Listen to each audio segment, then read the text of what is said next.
আসসালামু আলাইকুম। আজ তৈরি করে দেখাবো ব্রয়লার চিকেনের শ্রেষ্ঠ একটি রেসিপি। ব্রয়লার চিকেনের শ্রেষ্ঠ এই রেসিপিটা আপনি যদি একবার তৈরি করে খান, এর স্বাদ কিন্তু আপনি জীবনে ভুলতে পারবেন না, মুখে লেগে থাকবে এমন একটি রেসিপি। এই ব্রয়লার চিকেনের রেসিপিটা আপনারা অবশ্যই একদিন ট্রাই করবেন, আশা করি আপনাদের কাছে ভালো লাগবে। তাহলে চলুন রান্নায় চলে যাই। দেখুন, আমি এর জন্য কিছু চিকেন নিয়ে নিয়েছি। আমি এখানে 1 কেজি 300 গ্রামের মতো চিকেন নিয়েছি, আর এটাকে আমি কেটে দিয়ে পরিষ্কার করে নিয়েছি। দেখুন, চিকেনটা কিন্তু আমি একটু মিডিয়াম ভাবে কেটে নিয়েছি, একদম বড় না একদম ছোট না, মিডিয়াম ভাবে। আপনারা চাইলে কিন্তু চিকেনের টুকরোগুলো এর থেকে একটু বড়ও করতে পারেন, কিন্তু ছোট করবেন না, এইভাবেই কিন্তু রাখতে হবে।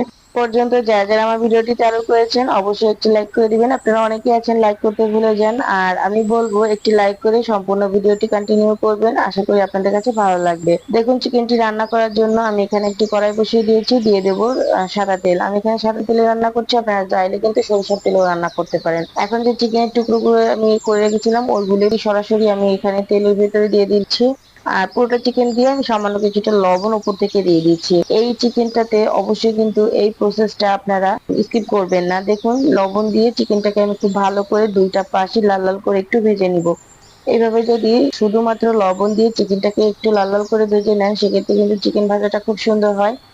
হলুদ দেওয়ার প্রয়োজন নেই, হলুদটা পরে দিলেই হবে। জাস্ট লবণ দিয়ে এইভাবে একটু লাল লাল করে ভেজে নেবেন।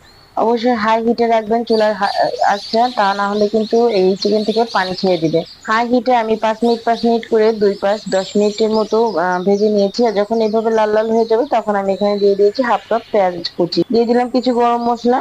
এবার এখন এটাকে ভালো করে নেড়ে একটু ভেজে নিতে হবে। 30 সেকেন্ডের মতো ভাজা হয়ে গেলে এই পেঁয়াজটাকে আমি চিকেনের সঙ্গে মিশিয়ে নিব। চিকেনের সঙ্গে মিশিয়ে আমি আবারও নেড়ে ভালো মতো ভেজে নিব। ততক্ষণ ভাজবো ততক্ষণ না পর্যন্ত এটাকে ব্রাউন কালার হচ্ছে পেঁয়াজটা। দেখুন, পেঁয়াজটা কিন্তু সামান্য একটু ব্রাউন কালার হয়ে এসেছে। ঠিক এই পর্যায়ে আমি মাঝখানটা একটু ফাঁকা করে নিচ্ছি, আর এখানে দিয়ে দেবো কিছু মশলা। আমি এখানে 1 চামচ আদার পেস্ট, 1 চামচ রসুনের পেস্ট এবং 1 চামচ জিরা পেস্ট দিয়ে দিয়েছি। এগুলোকে দিয়ে সুন্দর করে পেঁয়াজ এবং চিকেনের সঙ্গে ভালো করে নেড়েচেড়ে কষিয়ে নিতে হবে। জাস্ট 1 মিনিটের মতো কষালে কিন্তু এর কাঁচা ফ্লেভারটা সরে যাবে। খুব বেশি সময় লাগবে না, যেহেতু চুলার আঁচটা আমার হাই হিটেই আছে। অবশ্যই এইভাবে হাই হিটেই করে মশলাটা কষিয়ে নেবেন। দেখুন, মশলাটা কষাতে কষাতে যখন এই মশলা থেকে কাঁচা ফ্লেভারটা সরে যাবে, ঠিক তখন আমি এখানে দিয়ে দেবো শুকনো উপকরণ। দিয়েছি স্বাদ অনুযায়ী লবণ, 1 চামচ হলুদের গুঁড়া, 1 চামচ ধনিয়া গুঁড়া, 1.5 চামচ লাল মরিচের গুঁড়া, আর 1 চামচ শাহি গরম মশলার গুঁড়া। আর লবণটা অবশ্যই বুঝে দিতে হবে, যেহেতু ফার্স্ট টাইম একবার লবণ দিয়েছিলাম। এখন এই মশলাটাকে গুঁড়ো মশলাটাকে সঙ্গেও চিকেনটাকে খুব ভালো করে মিশিয়ে নিতে হবে। মিশিয়ে ভালো করে নেড়েচেড়ে কষিয়ে দেখুন 5 মিনিট পরে যখন এইভাবে একটু তেল ছেড়ে দিবে, তখন কিন্তু আবার একটু নেড়েচেড়ে কষিয়ে নিব। এইভাবে যদি আপনারা কষিয়ে কষিয়ে এই চিকেনটাকে রান্না করেন, ফার্স্ট টাইম একটু ভেজে নেন আর পরবর্তীতে এইভাবে মশলার সঙ্গে কষাতে থাকবেন, এটা আলহামদুলিল্লাহ অনেক বেশি মজা। যারা এটা না খেয়েছেন অবশ্যই এইভাবে একদিন ট্রাই করবেন। এখন আমি দিয়ে দেবো এখানে দই। আমি কিন্তু এখানে টক দইটা ব্যবহার করিনি, আবার মিষ্টি দইটাও না। আমি কিন্তু এখানে টক মিষ্টি, হালকা টক হালকা মিষ্টি যে দইটা থাকে ওই দইটা ব্যবহার করেছি। এই দইটা দিয়ে আপনারা যদি একদিন চিকেনটা রান্না করেন, দেখবেন মাশাল্লাহ আপনি এর স্বাদ ভুলতে পারবেন না, এমন মজা হয় এই দইটা দিয়ে চিকেন রান্না করলে। যে কোনো রেসিপি যদি আপনি টক দইয়ের পরিবর্তে এইভাবে হালকা মিষ্টি হালকা টক যে দইটা আছে, এই দইটা আপনি একদিন ট্রাই করবেন। আমার কথা অনুযায়ী আপনি যদি একদিন ট্রাই করেন, আপনি কিন্তু কখনোই আর টক দই ইউজ করতে চাইবেন না। জাস্ট এই দইটাই আপনার কাছে এত ভালো লাগবে। দেখুন, দইটা দিয়ে আমি আবারও নেড়েচেড়ে কিছুক্ষণ কষিয়ে নিলাম। এখন ঢাকনা দিয়ে ঢেকে আমি আরো 2 মিনিটের মতো এটাকে কষিয়ে নিব।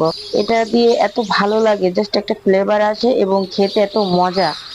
দেখুন, চিকেনটা কিন্তু আমার আবারও ভালো করে কষানো হয়ে গেছে। আর এ পর্যায়ে দেখুন পুরোটা তেল কিন্তু উঠেছে, যেহেতু আমি গায়ে দই দিয়েছি, সেটা কিন্তু দেখুন কষানোটা কতটা লোভনীয় হয়েছে। দেখে মনে হচ্ছে এখনই তুলে খেয়ে ফেলি, তাই না? এইভাবেই কিন্তু আমি এটাকে কষিয়ে রান্না করব। যেহেতু আমি এখানে চিকেন কষাটা করব, আমি কিন্তু এখানে পানি ব্যবহার করব না। জাস্ট এইভাবে কষিয়ে কষিয়ে রান্নাটা করতে হবে। চিকেন কষাতে যদি আপনি চিকেনে পানি না দিয়ে রান্না করেন, সেক্ষেত্রে কিন্তু চিকেনের টেস্টটা অন্যরকম হয়, আবার পানি দিলে কিন্তু আবার একটু অন্যরকম হয়। এইভাবেই দুইটা টেস্ট কিন্তু আলাদা হয়ে যায়। দেখুন, কিছুক্ষণ কষানোর পরে আমি দিয়ে দিলাম কিছু কাঁচামরিচ, জাস্ট একটু ফ্লেভারের জন্য আমি কিন্তু কাঁচামরিচটা আস্তেই দিয়েছি। এইভাবে নেড়েচেড়ে আমি কিন্তু বেশ 10 থেকে 15 মিনিটের মতো এইভাবে কষিয়ে নিয়েছি মিডিয়াম হিটে। এখন আমি ঢাকনা দিয়ে চুলার আঁচটা পুরোপুরি লো করে দিব, আর ঢাকনা দিয়ে ঢেকে রাখবো 5 মিনিটের জন্য। 5 মিনিট পরে দেখুন চিকেন থেকে কিন্তু পানি ছেড়ে দিয়েছে। এই যে যে পানিটা বের হয়েছে চিকেন থেকে, এই পানিটা দিয়ে কিন্তু আমি চিকেনটা পুরোপুরি সেদ্ধ করে নিব। কোনো এক্সট্রা পানি দিব না। এক্সট্রা পানি দিলে চিকেন কষার স্বাদটা অন্যরকম হয়ে যায়। এটা করে টেস্টটা ভালো আসে না। আমি পানি ছাড়া এটাকে কষিয়ে রান্না করে নিব। এতে করে ফুলফিল যে টেস্টটা চিকেন কষার সেটা কিন্তু এই রান্নার ভিতরে থাকবে। এভাবে আপনারা একদিন ট্রাই করবেন। চিকেনে কখনোই পানি ব্যবহার করবেন না, যেহেতু এটা ব্রয়লার চিকেন, খুব দ্রুতই কিন্তু এটা সেদ্ধ হয়ে যায়। এইভাবে নেড়েচেড়ে আমি 5 মিনিটের মতো এটাকে রান্না করে নিব। এই 5 মিনিটের ভিতরে কিন্তু চিকেনটা আমার হয়ে যাবে। যেহেতু আমি এখানে মিডিয়াম হিটে রান্নাটা করছি, আর যেহেতু এটা ব্রয়লার চিকেন, খুব দ্রুতই কিন্তু এটা রান্না করা হয়ে যাবে। দেখুন আমার কিন্তু এখানে রান্নাটা কমপ্লিট হয়ে গেছে। এখন আমি এখানে দিয়ে দিচ্ছি উপর থেকে কিছুটা ভাজা জিরার গুঁড়া। ভাজা জিরার গুঁড়া দিলে চিকেন কষাটা খেতে খুবই ভালো লাগে, এর জন্য আমি ভাজা জিরার গুঁড়াটা দিয়ে দিয়েছি। আপনারা চাইলে কিন্তু এখানে গরম মশলার গুঁড়াটাও দিতে পারেন। দেখুন আমি কিন্তু এখানে সার্ভ করে দিয়েছি। রান্নাটা মাশাআল্লাহ কতটা লোভনীয় হয়েছে দেখুন একবার। এইরকম একটি রান্না আপনি গরম ভাত, পোলাও, পরোটা, খিচুড়ি, নান, বাটার নান, যে কোনো কিছুর সঙ্গেই কিন্তু সার্ভ করতে পারবেন। আলহামদুলিল্লাহ অনেক বেশি খেতে মজা। এইটা একবার আপনারা বাসায় ট্রাই করে দেখবেন। খেতে কিন্তু সবাই খুবই পছন্দ করবে। আর এইরকম একটি ব্রয়লার চিকেনের স্বাদ আপনার সারা জীবন মনে থাকবে, এমনই মজাদার একটি চিকেন রেসিপি। আশা করি আপনাদের কাছে ভিডিওটি ভালো লেগেছে। ভালো লাগলে অবশ্যই লাইক কমেন্ট শেয়ার করবেন এবং আমার চ্যানেলটি সাবস্ক্রাইব করে রাখবেন। সবাই ভালো থাকবেন, সুস্থ থাকবেন। আসসালামু আলাইকুম।